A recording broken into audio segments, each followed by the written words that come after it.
Now, our final speaker will bring us a very practical and relatable perspective.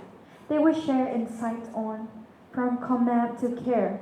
Please join me in welcoming Nguyễn Song with Dung. Sau đây, diễn giả cuối cùng sẽ mang đến cho chúng ta một góc nhìn rất thực tế và gần gũi. Bạn ấy sẽ chia sẻ về chủ đề From Command to Care. Xin mời quý vị cùng chào đón ngay sau đây Nguyễn Song with Dung.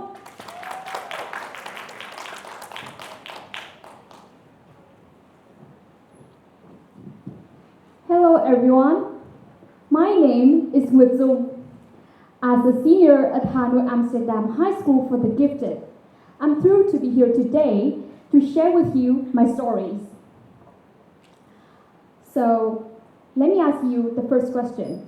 By a show of hands, how many of you here struggle with math? Wow, I can see lots of hands here. So, like a fair portion of you, I'm not an excellent math learner. For that reason, I will reach out to my friends and ask them for math exercises. I remember there was one time that I was perplexed with this math question. So, I decided to ask my friend. During the process, we had to go through several steps, and teaching math to me would not be smooth anyhow because I'm always filled with questions and confusion. I remember that there was this specific part that I did not know why did she use a certain formula. So I asked her. I expected an explanation. Reasonable, what, right? However, contrary to my expectations, she responded with anger and frustration. Why can't you understand such a simple math problem? Just read the textbook. And at that right moment, my brain was frozen. I felt my self-esteem going through the floor. And I felt like I kept asking myself questions. Why am I so dumb? Did I just do something wrong? Why can't I understand such a simple math problem? Another time, I asked another friend to help me with math. Unlike the previous tutor, this friend was gentle. Even when I did not understand why this or that formula appeared, she willingly explained them all to me. Throughout the session, there was not a frown or a crossword, only unfailing patience. And I understood everything that she said. So, as you can see in these two situations, in the first case, when it was harsh, I felt discouraged and inadequate.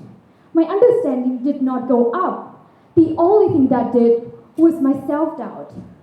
However, in the second case, I was met with kindness and patience. And because of that, I felt a sense of encouragement and confidence. Knowing that I could ask questions without judgment boosted the lesson's efficiency. So from these two anecdotes, I learned that cultivating a supportive environment for people to feel safe, to learn and grow is crucial.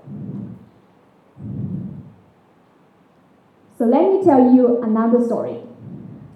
As I got into high school, I joined the broadcast department of High School Help Kit project, which was an education project.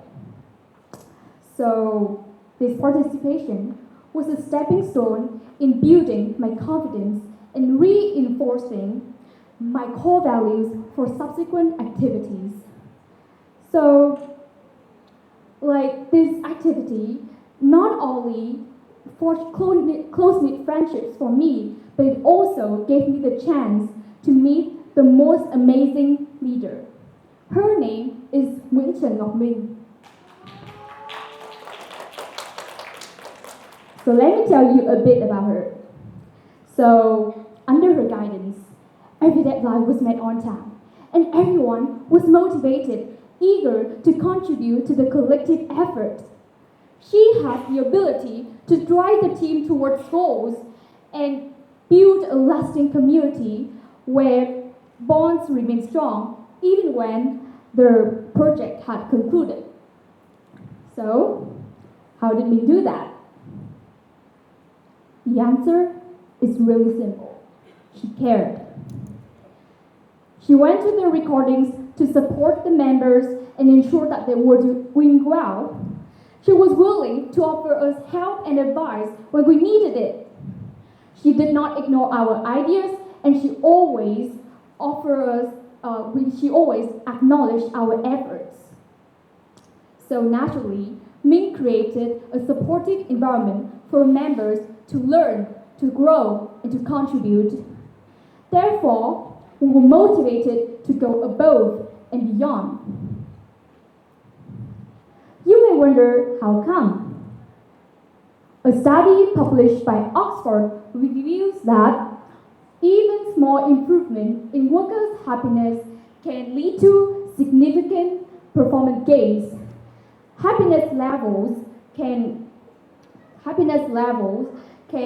increase.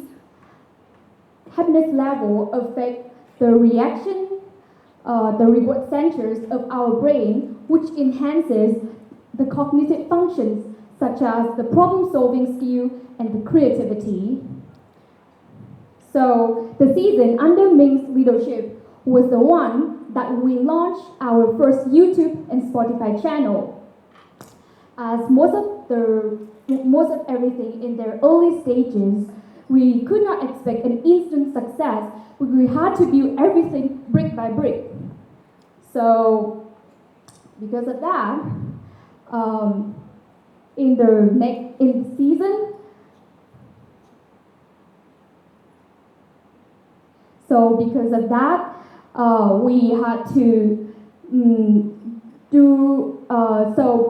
however, like her mindset paved the way for the consecutive leaders of the department, including me. In the next seasons, I can see a significant improvement in the performances of members, which manifested in the increasing views on YouTube and the longer listening times on Spotify. As you can see in the screen, there is a video that we achieved 46,000 views in only 3 months.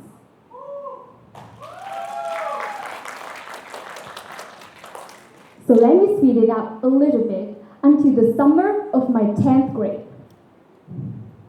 I was appointed to become the head of organization for the summer camp of my club.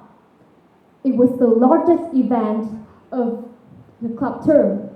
So naturally, pulling it off requires a lot of teamwork and effort from everyone. However, due to a long period of inactivity, they were indifferent to the event. And we only had 3 months to prepare for the camp. So at the right moment, I feel like it was impossible. But I was the leader, so it was my job to turn the things around. So what did I do? I tried every method that I could, from pressing the members through messages to, conducting emergency meetings. However, it did not go as I wanted. My pleas fell on deaf ears. And I realized that I needed a new approach. But at that time, we only have a month and a half left. My frustration set in, and I spent an entire day racking my brain for a solution, but nothing came. So, as is often the case, fortunately, the answer came when I least expected it. So I want to ask you guys another question. Anyone in here thought of a brilliant idea while they were taking a shower? Can you raise the hand for me, please? Wow, I see your hand, and your hand. So, yeah, it was the same case for me. Like a light bulb, while I was taking a shower, I suddenly remember something so remarkable that I observed during my time at my department in high school healthcare. That is the power of care. I thought like this. If all the harsh tactics were impossible, how about me trying the gentle one? This is my last hope to make things work. So what did I do? I started by asking all heads of department to be more considerate towards their members. We began with most small gestures, such as checking up on them or offering any help and advice when they needed it. To boost the morale, the number of bonding activities went up. So as you can see in these pictures, we had a lot of coffee talks together, and we even went out to play games in the shopping mall. It may sound really simple, but it worked. Everyone regained their motivation and everything was back on track. Magically, right? And some deadlines were even accomplished early.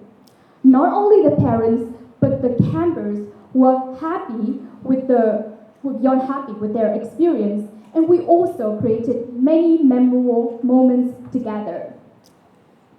I later infused this culture of care in my consecutive activities from English Performance 2024 to Tutsu Project, and its effectiveness was undeniable, with every member contributing and engaging diligently in all the project's activities. I later realized that fostering a supportive and caring environment is not just an act of kindness, but it was a powerful approach to inspire motivation, resilience, and dedication, whether in a person or within a team. When people feel valued and heard, they became more willing to contribute to the activities. They're more willing to contribute, grow, and exceed expectations.